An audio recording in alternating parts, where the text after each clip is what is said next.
Kerala Blasters F C ആരാധകരോട് ബ്ലാസ്റ്റേഴ്സിന്റെ ഏറ്റവും മികച്ച സീസൺ ഏതാണ് എന്ന് ചോദിച്ചു കഴിഞ്ഞാൽ പലർക്കും ഒരുപക്ഷെ പല ഉത്തരങ്ങളായിരിക്കും.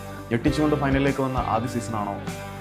ഏറ്റവും മികച്ച താരങ്ങളുണ്ടായിരുന്ന സെഡ്രിക് ഹംബർട്ട്, ആരൻ ഹ്യൂസ് തുടങ്ങിയ സൂപ്പർ താരങ്ങളുണ്ടായിരുന്ന ഡക്കൻ ആസ്റ്റൺ, പിന്നെ നമ്മുടെ ഹെയ്റ്റി ഇന്റർനാഷണൽ കോവൻസ് ബെൽഫോർട്ട്, ഫ്രിഡ്ജിന്റെ കാമുകനായിട്ടുള്ള മാഞ്ചസ്റ്റർ യുണൈറ്റഡിന്റെ ഇതിഹാസം സ്റ്റീവ് കോപ്പൽ പരിശീലകനായിരുന്ന ആ ഒരു മജിക്കൽ ടീം മൂന്നാമത്തെ സീസൺ ആയിരുന്നു, ഈൽക്കോ ഷട്ടോറിയുടെ സീസൺ ആയിരുന്നു. അങ്ങനെ ഒരുപാട് ഉത്തരങ്ങൾ പോയാലും നിലവിൽ കേരള ബ്ലാസ്റ്റേഴ്സിന്റെ ആരാധകർ അല്ലെങ്കിൽ ലേറ്റസ്റ്റ് ആരാധകർക്ക് ഏറ്റവും പ്രിയപ്പെട്ട സീസൺ ഏതാണെന്ന് ചോദിച്ചു കഴിഞ്ഞാൽ, അല്ലെങ്കിൽ കേരള ബ്ലാസ്റ്റേഴ്സിന്റെ താരമായിരുന്ന സഹൽ അബ്ദുൽ സമദിനോട് ഞാൻ ഏറ്റവും കൂടുതൽ എൻജോയ് ചെയ്ത് കളിച്ച സീസൺ ഏതാണ് എന്ന് ചോദിച്ചു കഴിഞ്ഞാൽ ഇവാൻ ബുക്കോമാനോവിച്ച് ഇന്ത്യയിലേക്ക് വന്ന ആദ്യ സീസൺ ആണെന്ന് നിസ്സംശയം പറയാൻ കഴിയും. നമ്മുടെ എല്ലാവരുടെയും ഓർമ്മകളിൽ തിളങ്ങി നിൽക്കുന്ന ഒരു സീസൺ കൂടി ആയിരിക്കും അത്.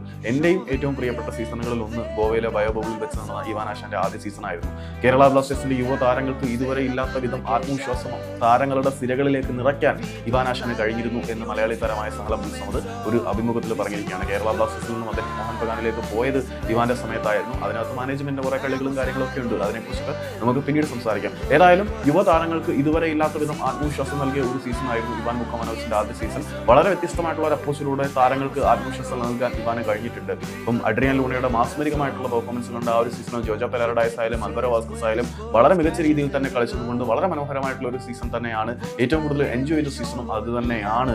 അതായത് ഒരു യങ് പ്ലെയർ എന്ന നിലയിൽ ഈൽക്കോ ഷട്ടോറിയുടെ സമയത്ത് സഹൽ കുറച്ച് അവഗണിക്കപ്പെട്ടിട്ടുണ്ടോ എന്ന് ചിലർക്ക് സംശയവും കാര്യങ്ങളൊക്കെ ഉണ്ട്. അതിനെക്കുറിച്ചൊന്നും ഞാൻ സംസാരിക്കുന്നില്ല, സംസാരിക്കേണ്ട കാര്യമില്ല. ബർബറ്റോയുടെ സമയത്തായിരുന്നു പുള്ളിക്ക് സഹലിന് അരങ്ങേറ്റ മത്സരം കിട്ടുന്നത്. പിന്നീട് കുറെ അപ്പ് ആൻഡ് ഡൗൺസ് പുള്ളിയുടെ കരിയർ ഉണ്ടായി. പക്ഷേ സഹലും പിന്നിൽ തുടങ്ങിയത് ഇവാന്റെ ആദ്യ സീസണിലായിരുന്നു എന്ന് വേണമെങ്കിൽ പറയാം. ഏതായാലും യുവതാരങ്ങളെ എല്ലാവരെയും വളരെ ആത്മവിശ്വാസത്തോടെ പുലിവെത്താൻ പ്രാപ്തനാക്കിയ പരിശീലകനാണ് ഇവാൻ ബുക്കോമാനോവിച്ച് എന്ന് സഹൽ അബ്ദുൽ സമദ് പറയുമ്പോൾ ഈ നിറകെട്ട മാനേജ്മെന്റിന്റെ പിന്നിൽ നിന്നുള്ള കുത്തേറ്റ് അല്ലെങ്കിൽ ഫെഡറേഷന്റെ കൂടെ ചേർന്നിട്ടുള്ള മാനേജ്മെന്റിന്റെ കള്ളക്കളികൾക്ക് മേൽ കാലിടറി അയാൾക്ക് പോകേണ്ടി വന്നു. പക്ഷേ കിട്ടിയ റിസോഴ്സ് കൊണ്ട് ഫലപ്രദമായിട്ട് ടീമിനെ അണിയിച്ചൊരുക്കിയ കേരള ബ്ലാസ്റ്റേഴ്സിന്റെ ചരിത്രത്തിലെ ഏറ്റവും മികച്ച പരിശീലകരിൽ ഒരാൾ ഇവാൻ ബുക്കോമാനോവിച്ച് തന്നെയാണ്. അയാൾ ഉണ്ടാക്കിയിട്ട ഓർമ്മകൾ അല്ലെങ്കിൽ അയാൾ കേരള ബ്ലാസ്റ്റേഴ്സിന്റെ ആരാധകരുടെ ഹൃദയത്തിൽ ആഴത്തിൽ കൂറിയിട്ടതുപോലെ വേറെ ആർക്കും കൂറിയിടാൻ കഴിയില്ല.